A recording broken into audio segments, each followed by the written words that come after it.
Today why the Chicago Bears coaching staff is really what lost the Bears game, much to the dismay of some Bears fans who want to blame it all on Justin Fields. Me and Bobby, we're going to talk about it, break it all down, tell y'all why y'all tripping right after this. You are now tuned in to Chicago Bears Central, your number one place for all Chicago Bears news and content. What's going on, Bears fans? Welcome to another episode of Chicago Bears Central, your number one spot for everything Chicago Bears related. Joined by Bobby today. I'm Haize. We're holding it down on the daily episode today after the Bears threw away a winnable game, and it sucks to see that.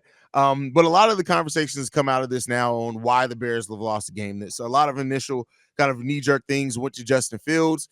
This is a game in which I can't understand how we can see Justin Fields play one of his most efficient games. And even for the people who are going to point towards the fact that Justin Fields only threw for a little over 100 yards, I think you're missing the fact of in the fourth quarter, the Bears took the ball completely out of Justin Fields' hands. And that leads me to where we're talking about today, man. The coaching staff, yet again. When you look at it and how the coaching staff affected this loss of the Bears, Bobby, how you feeling, bro? I was so mad, bro. I had a delayed reaction to the whole game. I had to fully let this entire thing digest, and I was like, how the fuck do you lose this game? Yeah. How? And then you got to point to the coaching staff. They coach scared, bro. They coach like a bunch of punks. Your defensive guy who was brought in because he was some specialist at defense got spooked and was scared. Call it how you see it. The man, like, bro, you couldn't disguise any pressures or bring any pressures into this game. You couldn't do none of that. And then your offensive coordinator let your quarterback throw one time in the fourth quarter. One time in the fourth quarter, bro. 15 runs, one pass play. And I understand, and it's much like the Bears played this game like they had a 20-point lead, and that's not what they had. It was still a very winnable game for both points. Like, I can understand just running if you just have that sizable lead, but it was like they scored 17 points in the fourth quarter, bro. Like, you weren't playing with that amount of space. You need to try to go downfield. And once again, we see Luke Getsy call the most obvious plays in the most obvious situations, and that's why we couldn't. We got a total of 69 yards in the fourth quarter. 69 yards. You know how many yards they got? Detroit got in just the fourth quarter of the game? 152. That's crazy. Because they didn't play scared. Like, you made a great point there. This coaching staff coaches and calls the game like they're terrified. And I know that some people will bring up the fact that they took the field goals instead of going for it. I know you can argue both ways. Yeah. I wasn't really mad at that. I'm really mad at the stupidity that comes from the coaches. Like, really, because you know you got a young team, you want to take the points when they're there. Boom, that's fine. But for the life of me, if you see 9 people in the box, Haize, 9 people in the box against your offense, why would you continue to run up the middle? Why wouldn't you call a rollout, a hard bootleg, or at least run to the edges with that small toss play that you had some positive plays out of with Deontay Foreman the last few weeks, and try to do something? 9 people in the box, bro. Oh 9. God. And you saw it on repeated plays. You didn't even make it seem like you were going to run and then went to a pass play to take, again, stupid coaching. Like, it's just what it boils down to, stupid coaching. It's not to say that mistakes weren't made by players in this game. There were some like Darnell Wright made a huge mistake down the stretch of this game. Yep. Huge mistake down the stretch of this game that you cannot overlook. Again, he's a rookie, so you kind of understand it. But listen, Darnell Wright got beat so badly by Aiden Hutchinson. That's what led to the strip sack that got the safety that really put the Bears. Like, there's a chance you had some hope that maybe the Bears could have gotten just field goal position. Right. But then that safety came, and it was that. And so it's a lot of things that went wrong in this game. Don't get me wrong. But I really look at the coaching and both Matt Eberflus and Luke Getsy. And as we've been saying, and bro, it was week 4 when we said that it was fireable offenses by this coaching staff. We now have 6 weeks left on the season, bro. Like, it's time for him to go, bro. Yeah, you could point back to so many games dating back to last season, bro. And that's why, like, when you said that they took the ball out of Justin Fields' hands, and I agree with you, they did. But my question to them is, Y'all say, hey, we want to see this guy be consistent. Where's that same accountability for your coaching staff? Can they be consistent as well? Because for the most part, he did everything. We like, damn, is Justin Fields climbing the pocket? like seriously. And he put on a good show, and the coaches ruined it. Yeah. I mean, he again made plays with his legs over 100 yards rushing, and this wasn't one of those games where I will say this: they ran design runs for Justin too much. I like the design runs here and there. I think they went to that well a little bit too much. But then over 169 yards, 105 QB rating, Justin Fields took care of business for what this coaching staff put him in position to do. We even saw Justin Fields change a couple of plays at the line of scrimmage. Mm-hmm. So you know those type of things that you wanted to see from him. That's what we did. We dominated the time of possession in this game partly because of how Justin Fields managed this game. Exactly. And we got the defense that got turnovers. We've always talked about how we don't get turnovers. Everything comes back to this coaching staff playing and calling games like they're terrified to lose games. We're 0-9 against the NFC North since Matt Eberflus took over. Bro. That's crazy. That is sad. For real, especially now, like you had your opportunities, even had some opportunities last year, and they blew every single one. They blew every single one. They freeze up when things get tough, and they just ain't got it, bro. That's just what it is. They don't have it because Luke Getsy, when you played the Washington Commanders in the fourth quarter, when things were steaming like that, the Commanders was trying to get some momentum back. What did you do? Get a ball to Justin Fields. He makes a pass to DJ Moore. Off to the races we go, pushing the score up again, grabbing that momentum back. You didn't even attempt to do that yesterday. That's a big fact. But that kind of brings us to our next topic, because as much as we're talking about coaching staff, things like this, there was a player that really stood out that hurt the Bears yesterday. And it's bad because he's looking to get money. What do you think about the play of Jaylon Johnson in yesterday's game, brother? This is why you not getting top money, bro. This is why he's not getting top money. Jalen Ramsey yesterday closed the game for the Dolphins, bro. Closed the game for the Dolphins, bro. We seen guys like Darius Slate close the game. Denzel Ward up in Cleveland, close games. Guys that get paid top dollar, they close games. We ain't seen you close a game yet. We ain't seen it, bro. You had every opportunity right there. Now you just gave Ryan Poles more ammo to be like, bro, I'm not paying you that. When in return, you could have made that film comparable with the stats. You would have had a compelling case, bro. Yeah, I mean, if you look at especially that missed pick six, right? That could have been right there. Like that could have been something that we looked at and said that helped seal the game. That's a game-winning play, and Jaylon Johnson did that, giving up touchdowns. Like the whole notion of Jaylon Johnson is like, well, nobody passes towards him because he's so good. They looked at that and said, all right, bet Jaylon, we got you on this. Bro. And they ate him up, bro. It was not threatened at all. So, and don't get me wrong, I still like Jaylon Johnson. I still hope that the Chicago Bears can keep him, but I hope something like this humbles him a little bit. Like, you're a damn good corner. Do not get me wrong. But a top of the line, you cannot try to be one of the highest paid cornerbacks in the league, and you can't make a play like that, because I tell you what, most top corners in the league will make that play at least 9 times out of 10. Facts, because I know a guy named Trevon Diggs who out now for the season, but for the Dallas Cowboys, he was picking shit off. Even though he was giving up the yards, he was taking the ball away, making winning plays. That's what it come down to, bro. Winning plays. And that's really it. I hate to like boil it down and make it so simple, but it really is that. Like, you have to make the winning plays. If what separates, especially when, and I'm not somebody who says, hey, Jaylon Johnson got to get this number of interceptions to prove he's a top corner or anything like that, but you got to make the plays that are there for you. And that was it. That was a pick six. It went right through your hands. It was nothing but focus on that one. And you know, the giving up the touchdowns, things like that as well.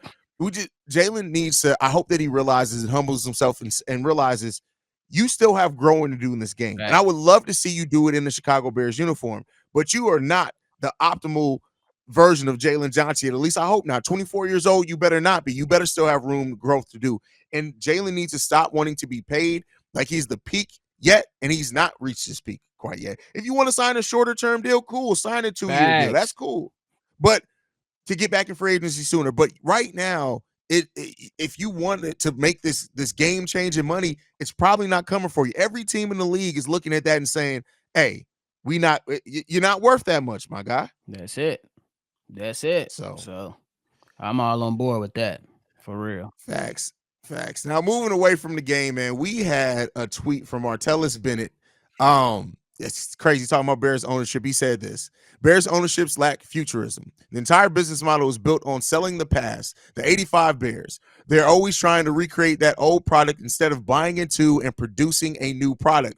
Tweet after that also says the owners are okay with losing a game, but not the brand built on the past. The Bears need an entire rebrand, top to bottom, and they need ownership that is going to transition the ownership into the future. Now, part of bringing in Kevin Warren, I did think was supposed to kind of modernize this. I get it, ownership still owns the team, but I hope in bringing in a president that also didn't have long-term ties to the Bears was going to help with that. But when you look at Bennett's tweet, how you feeling about it, Bob? He's right on the money. What? I don't know how much more evidence you need to say Matt Eberflus is not the guy.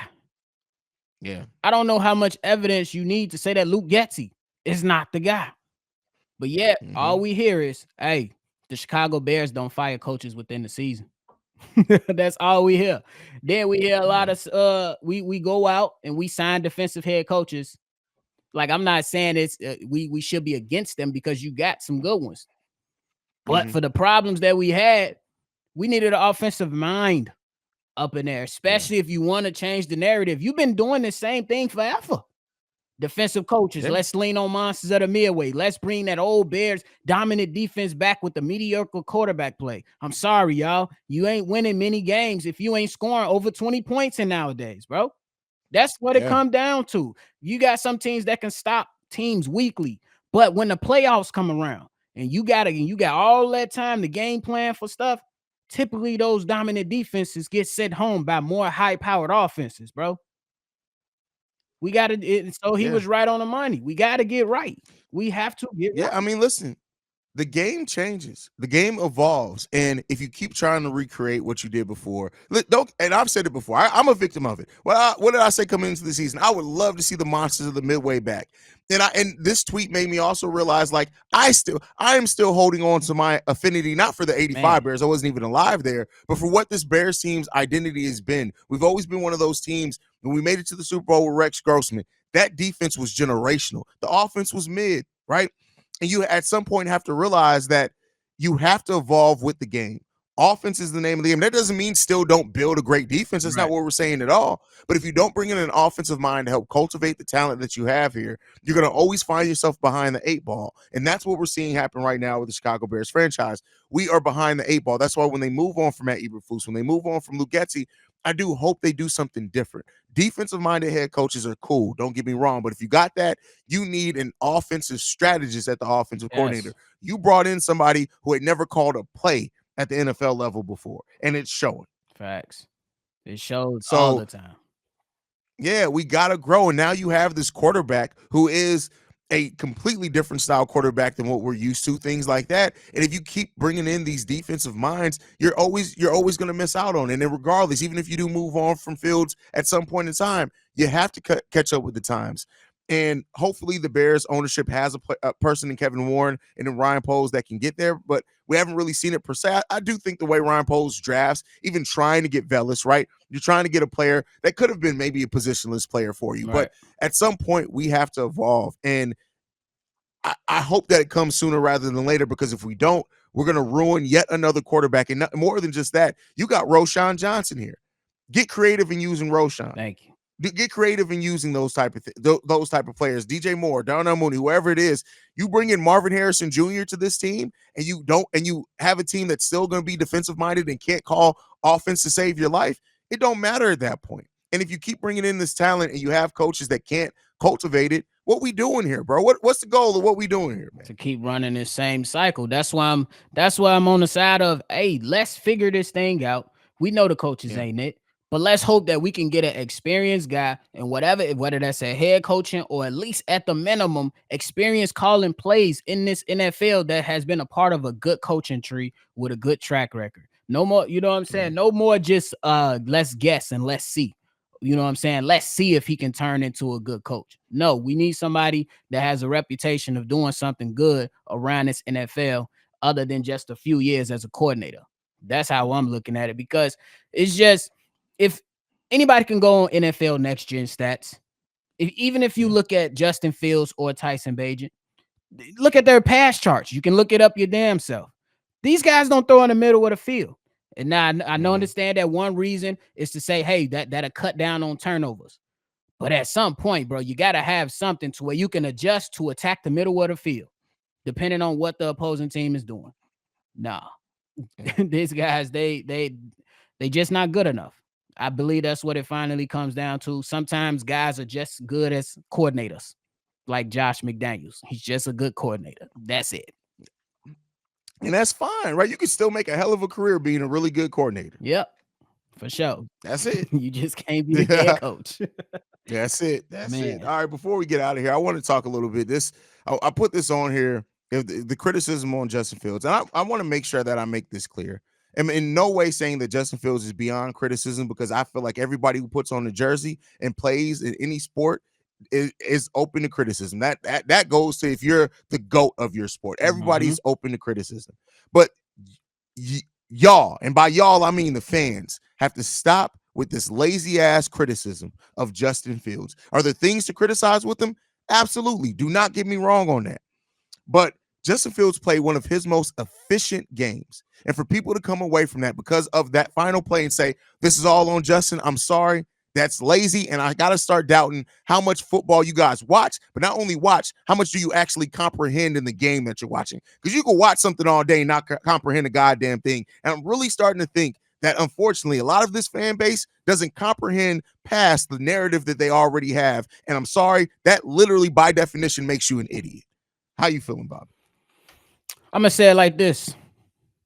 If you look over to Los Angeles and look at Justin Herbert, and you say, and you can come out and say out of your mouth, that coach is the reason they losing, and then you turn over to Chicago and say Justin Fields is the reason why the Bears are losing, you're a hypocrite. That's just how I look. That's how I look at it. Yeah. You can't be right. Look at what Justin Herbert is going through. That is terrible coaching. A guy that's supposed to be a defensive mind, but your defense is getting gashed up just about every week. Unacceptable. When your quarterback is performing well. Same thing is over here. Your quarterback is performing well, and your defensive coach can't get his head out his ass, and then your offensive coach is just a bozo for some reason. It's ridiculous. So you got to look at both situations and kind of compare them too. That's why it drives me crazy. If you turn on media today, they still trying to blame it on my boy. Hey, at some point, y'all got to stop with this. We got to keep it a buck. We could criticize Jay Fields, but y'all sometime ain't being fair with y'all evaluations. Exactly. And sometimes they come in with the preconceived evaluation already ready, that if the Bears lost, they were going to point to whatever Justin Fields did or did not do regardless and try to make that the reason. And that, again, that's stupid. Like, you can't do that. Like, you got to actually evaluate this game. I'm sorry. Could Justin Fields have played better? Yeah, there was mistakes that he made. Do not get me wrong. But when I see my quarterback out there with blood coming out of his hand and on his towel, and he's still out there fighting, listen, and the coaching staff didn't support. You took the ball out of this man's hands when he was cooking for you. That's it, man. That's bad. That's it. And y'all can't tell me, bro. DeMeco Ryans and hit first time head coach. That's why it's all you know who's good. That's why I say get somebody with experience in this league with in their respective position that comes from a good coaching tree. Bobby Slowick and DeMeco Ryans, products of Shanahan tree. Look how they perform under that good tutelage. We can't point to nothing Matt Eberflus has done or who he's done it with, other than just those few years in Indianapolis Colts being a top 5 defense.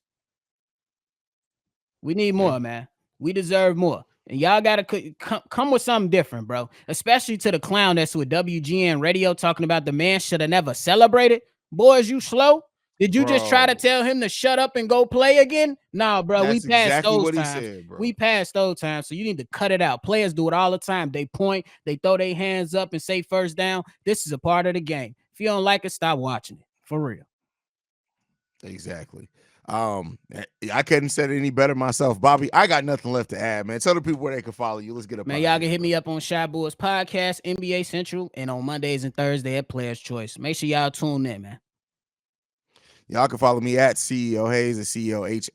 You can follow the show at Shy Bears Central. You can send us any feedback, questions, comments, concerns, ChicagoBearsCentral@gmail.com. And then lastly, if you want to leave a text message and our voicemail, the number to do so, 773-242-9336. We're the number one spot for everything Chicago Bears related, thanks to you guys. And like we like to end every episode on Chi-Town Up, Bear Down. Love you guys. Peace, y'all. This has been a presentation of the Break Media.